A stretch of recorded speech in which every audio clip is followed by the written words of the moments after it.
नमस्कार दोस्तों, आपका अपने चैनल मनोज गुप्ता अकेडमी में आपका स्वागत है। दोस्तों, आज हम लोग कक्षा 9वीं के गणित भाग 1 में पार्ट 2 वास्तविक संख्याएं का प्रश्न संग्रह 2.1 करने वाले हैं। सो फ्रेंड्स, अभी तक आप लोगों ने इस चैनल को सब्सक्राइब नहीं किया तो प्लीज सब्सक्राइब और चैनल लाइक कीजिए और अपने फ्रेंड्स के साथ शेयर कीजिए। दोस्तों, बाकी विषय के भी प्रश्न उत्तर के वीडियो बना करके अपलोड किया गया है, उसका लिंक आपको डिस्क्रिप्शन बॉक्स में दिया गया है, आप लोग वहां पर जाकर के देख सकते हैं। तो आइए अब हम लोग चालू करते हैं प्रश्न संग्रह 2.1 का बेसिक पार्ट। ये है पार्ट 2 वास्तविक संख्याएं। यहाँ पे सबसे पहले क्या है, आओ सीखें। आओ सीखें का मतलब हम लोग यहाँ पे क्या क्या सीखने वाले हैं। सबसे पहले क्या सीखेंगे, परिमेय संख्याओं का गुणधर्म, दूसरा अपरिमेय संख्याओं के गुणधर्म, तीसरा करनी, चौथा वर्ग करनी की तुलना, फिर वर्ग करनी प्रक्रिया और वर्ग करनी का परमेयीकरण। इतना हम लोग यहाँ पे ये पार्ट में सीखने वाले हैं। अब यहाँ पे देखोगे लिखा गया है थोड़ा याद करें। थोड़ा याद करने का मतलब क्या हो गया, हम लोगों ने 7th में 8th में ये सारी चीजें पढ़ी है, इसको थोड़ा सा हमको जानकारी होनी चाहिए। तो पिछली कक्षा में हमने प्राकृत संख्या, पूर्णांक संख्या और वास्तविक संख्याओं का अध्ययन किया।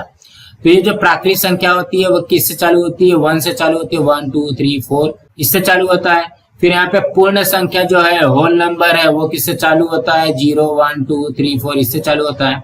और यहाँ पे पूर्णांक संख्या क्या होता है, जिसमें दोनों होता है, इंटीजर्स होते हैं, जिसमें माइनस भी होता है, प्लस भी होता है और 0 भी होता है।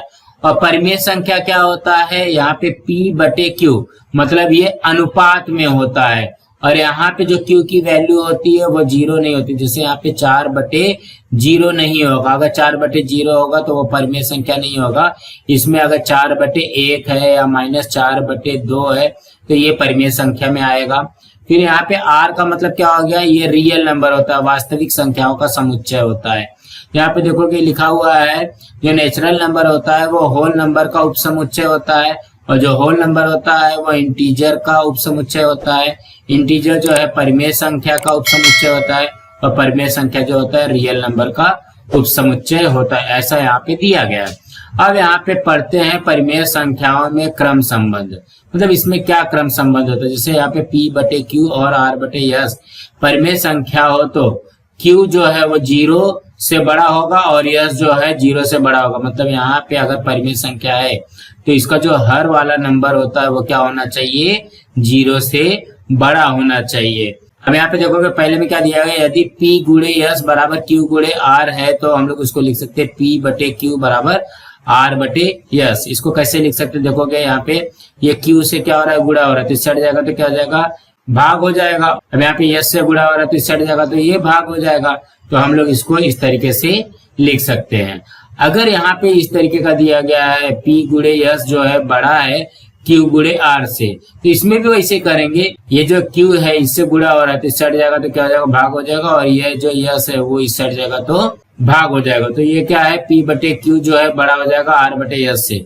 और सेम पोजीशन यहाँ पे भी रहेगा, P/S अगर छोटा है Q/R से तो P/Q छोटा हो जाएगा R/S से। अब यहाँ पे देखोगे क्या लिखा हुआ है, आओ जाने, मतलब हम लोगों को 9वीं में और क्या क्या सीखना है। सबसे पहला दिया गया परिमेय संख्याओं के गुणधर्म, properties of the rational numbers. तो ये क्या प्रॉपर्टीज होती है, जिससे पहले में दिया गया है क्रम निरपेक्ष। क्रम निरपेक्ष का मतलब क्या हो गया, जगह चेंज कर देना, A+B बराबर B+A और A×B बराबर B×A।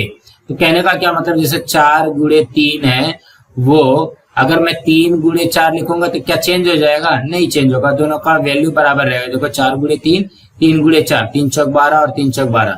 सेम उसी तरीके से प्लस वाले में भी रहेगा, 4+3 बराबर 3+4 अगर लिखा तो क्या बराबर होगा ना, 4 3 7 और 7। अब यहाँ पे साहचर्य में क्या दिया रहता है, A+B के साथ में कोष्टक बनाया है और +C बाहर लिखा है। अब अगर हम लोग यहाँ पे B+C में कोष्टक बनाएंगे और A बाहर लिखेंगे तो कोई फर्क नहीं पड़ता है, दोनों बराबर होंगे। सेम उसी तरीके से यहाँ पे देखोगे A×B×C में या तो पहले B×C में ब्रैकेट बनाओ या तो A×B में भी ब्रैकेट बनाओगे तो दोनों का मतलब एक ही निकलता है। उसके बाद में सर्वसमीका अधिकारक, A+0 लिखोगे या 0+A लिखोगे, उसका उत्तर आता है A ही आएगा।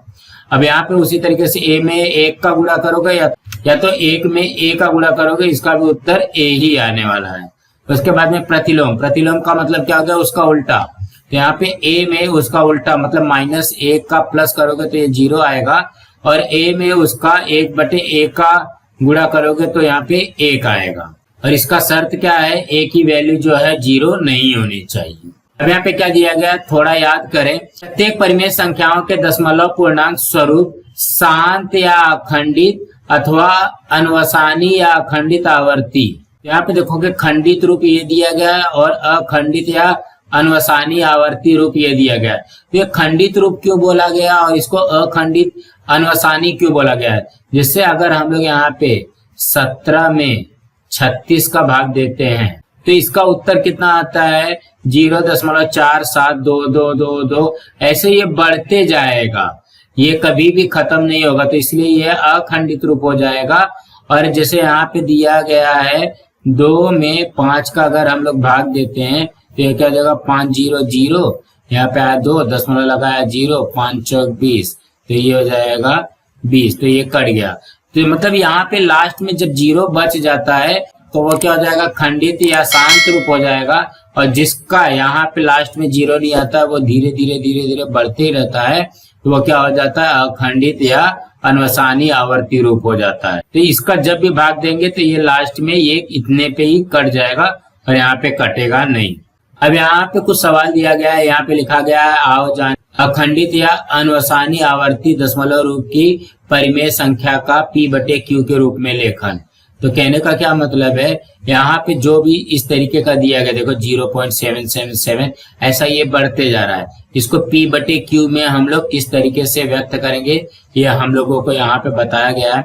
यहाँ पे देखोगे इसको हम लोग ने यहाँ पे लिख लिया 7, यहाँ पे देखोगे पॉइंट के बाद में ये कितना डिजिट है 1 डिजिट है ना, 1 डिजिट है, तो 1 डिजिट है, 1 अंक है तो 1 0 लिखेंगे। यहाँ पे देखोगे ये यक्स है ना, यहाँ पे 1 लिखा और 1 0 बना दिया, तो ये हो जाएगा 10x हो जाएगा, और यहाँ पे हो जाएगा 7.7।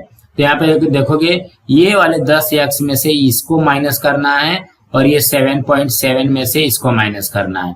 तो देखोगे 10 में से x को माइनस किया तो ये हो जाएगा 9x, और यहाँ पे 7.7 और यहाँ पे डॉट है, यहाँ पे 0.7, ये डॉट को अगर हम इस तरीके से माइनस करते तो ये हो जाएगा 0.7 में से 0 गया ये 7, इसको पॉइंट के बाद में 0 है तो ये नहीं लिखेंगे चलेगा, तो ये 7 हो जाएगा, तो 9x बराबर 7 हो जाएगा। अब यहाँ पे गुणा हो रहा है इस साइड जाएगा तो क्या भाग हो जाएगा, तो इसका उत्तर क्या आ जाएगा 7/9।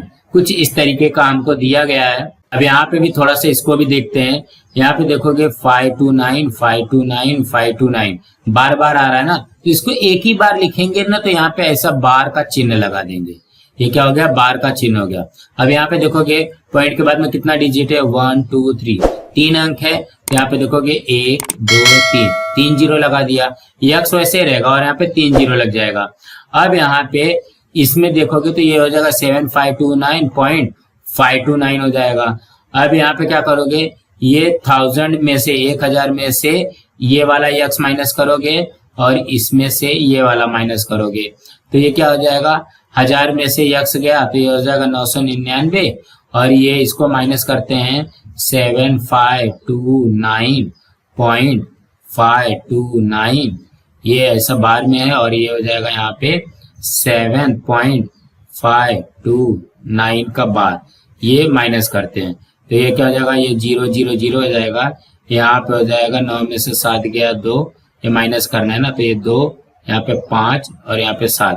तो देखोगे ये जो पॉइंट के बाद में जो दशमलव के बाद में 3 अंक है इसको नहीं लिखेंगे तो भी चलेगा, तो क्या होता है 7522, तो यहाँ पे देखोगे यही आ गया 7522/999, यही आया है यहाँ पे। देखो यहाँ पे भी दिया गया है, इसे ध्यान में रखें।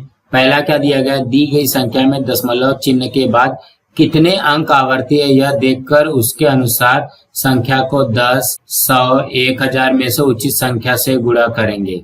तो यहाँ पे देखोगे हम लोगों ने यहाँ पे कितना है 1 2 3 है ना, तो यहाँ पे हमने किससे किया 1000 से किया। यहाँ पे देखोगे कितना है 1 है ना, तो हमने किससे गुणा किया यहाँ पे 10 से किया।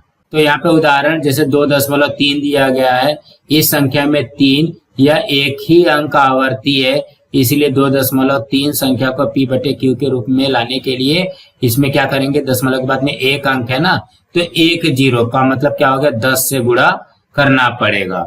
अब यहाँ पे 1.24 है, इसमें कितना अंक है, एक दो अंक है ना, इसमें क्या करना पड़ेगा, 2 जीरो, मतलब यहाँ पे 100 से गुणा करना पड़ेगा। अब यहाँ पे देखोगे यहाँ पे कितना अंक है, दशमलव के बाद में 1 2 3 है ना, तो इसको क्या करना पड़ेगा, 3 से यहाँ पे गुणा करना पड़ेगा, 1 2 3 जीरो से, मतलब 1000 से गुणा करना पड़ेगा।